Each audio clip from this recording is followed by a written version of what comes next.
JDS BJP ಮೈತ್ರಿಯಲ್ಲಿ ಮಹಾಬಿರುಕು. ಜನಾಕ್ರೋಶಕ್ಕೆ ಜೆಡಿಎಸ್ ನಾಯಕರಿಗೆ ಆಹ್ವಾನವಿಲ್ಲ. ಬಿಜೆಪಿ ನಾಯಕರು ಮಾತ್ರ ಜನಾಕ್ರೋಶ ಹೋರಾಟದಲ್ಲಿ ಭಾಗಿಯಾಗಿದ್ದಾರೆ. ಬಿಜೆಪಿ ಜೆಡಿಎಸ್ ಸಿದ್ಧಾಂತ ಬೇರೆ ಬೇರೆ ಎಂದಿದ್ದ ನಿಖಿಲ್ ಕುಮಾರಸ್ವಾಮಿ ಆ ಕ್ಷಣನೇ ನಾವೊಂದು ಲೆಕ್ಕಾಚಾರ ಹಾಕ್ಕೊಂಡ್ವಿ. ನಿಖಿಲ್ ಕುಮಾರಸ್ವಾಮಿಯ ಜೊತೆ ಒಂದು ಪ್ರಶ್ನೆ ಕೇಳಲಾಯಿತು. ಅಲ್ಲ, ಅವ್ರ ಹೆಗಲ ಮೇಲೆ ನಿಮ್ಮ ಕೈ ಇದೆ, ನಿಮ್ಮ ಹೆಗಲ ಮೇಲೆ ಅವ್ರ ಕೈ ಇದೆ, ಹಿಂಗೆ ಮುಂದಕ್ಕೆ ಬಿಕಮ್ ನೀವಿಬ್ರು ಮರ್ಜಿಗಿರ್ಜಿ ಏನಾದ್ರು ಆಗ್ತೀರಾ ಅಂದ್ರು ಪತ್ರಕರ್ತರು. ಆಗಲ್ಲ ಅಂದ್ರು ನಿಖಿಲ್.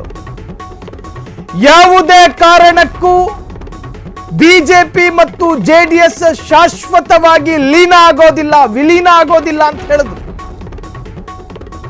ಮರ್ಜ್ ಆಗಿದ್ದೀವಿ, ವಿಲೀನ ಆಗೋದಿಲ್ಲ. ದಳಪತಿಗಳಿಗೆ ಟಕ್ಕರ್ ಕೊಡಲು ಮರಿ ರಾಜ ಹುಲಿ ಸಿದ್ಧತೆ. ಹಾಗಾದ್ರೆ ಮೈತ್ರಿ ನಾಯಕರಲ್ಲಿ ಗೊಂದಲ ಇರೋದು ನಿಜಾನ? ಜೆಡಿಎಸ್ ಬಿಜೆಪಿ ಮೈತ್ರಿಯಲ್ಲಿ ಮಹಾಬಿರುಕು.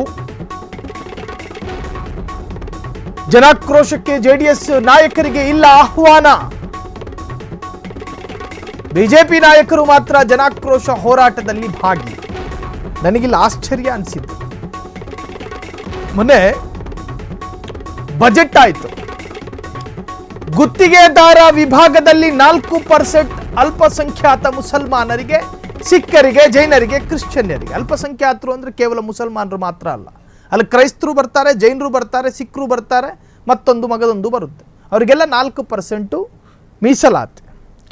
ಆ ಸಂದರ್ಭದಲ್ಲಿ ಕುಮಾರಸ್ವಾಮಿ ಖಂಡನೆ ಮಾಡಲಿಲ್ಲ. ಅಲ್ಪಸಂಖ್ಯಾತರಿಗೆ ಸಿಕ್ಕಿದ್ರೆ ಏನು ತಪ್ಪು ಅಂದ್ರು ಕುಮಾರಸ್ವಾಮಿ.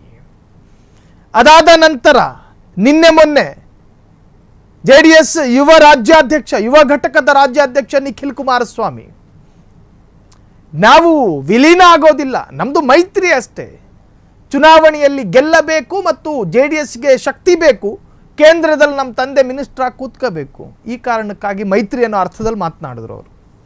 ಸೊ ಇವೆಲ್ಲವನ್ನ ಲೆಕ್ಕ ಹಾಕಿ ಅಳೆದು ತೂಗಿ ನೋಡಿದಾಗ ನಿಖಿಲ್ ಹೇಳಿದಂತೆ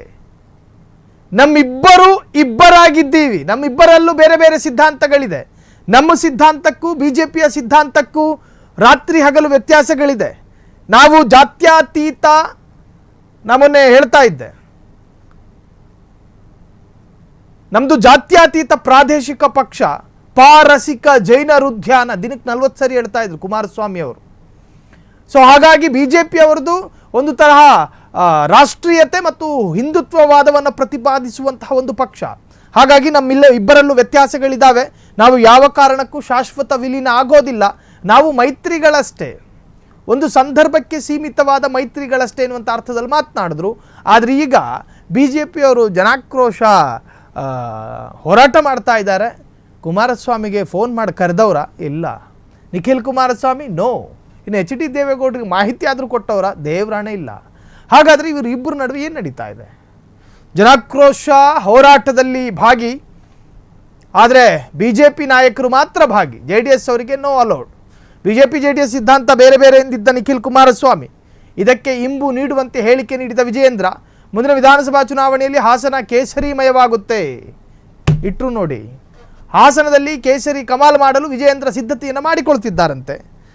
ಒಂದು ಕಡೆ ಹಾಸನ ಆ ತೆನೆ ಹೊತ್ತ ಮಹಿಳೆಯನ್ನು ಸ್ವಲ್ಪ ಪಕ್ಕಕ್ಕೆ ಇಟ್ಬಿಟ್ಟು ಅಲ್ಲಿ ಕೈ ಚಿಗುರ್ಕೊಂಡಿದೆ. ಲೋಕಸಭಾ ಚುನಾವಣೆಯಲ್ಲಿ ಅದೇನೋ ಹಾಸನದ ಇಡೀ ಊರೂರು ಮೈಕ ಬಂದಿದ್ದ ಆತನನ್ನು ಸೈಡಿಗೆ ಜೈಲಿಗೆ ಕಳಿಸ್ಬಿಟ್ಟು ಅಲ್ಲಿ ಕಾಂಗ್ರೆಸ್ನ ಅಭ್ಯರ್ಥಿ ಈಗ ಲೋಕಸಭಾ MP ಆಗಿರುವಂತಹದ್ದು. ಸೊ ಈಗ ಹಾಸನದಲ್ಲಿ 2-3 JDS MLAಗಳಿದ್ದಾರೆ. ಅದರಲ್ಲಿ HD ರೇವಣ್ಣ ಒಬ್ಬರು, ಆಮೇಲೆ ಬೇಲೂರು, ಆಮೇಲೆ ಹೀಗೆ ಬೇರೆ ಕ್ಷೇತ್ರದಲ್ಲೂ JDS MLAಗಳಿದ್ದಾರೆ.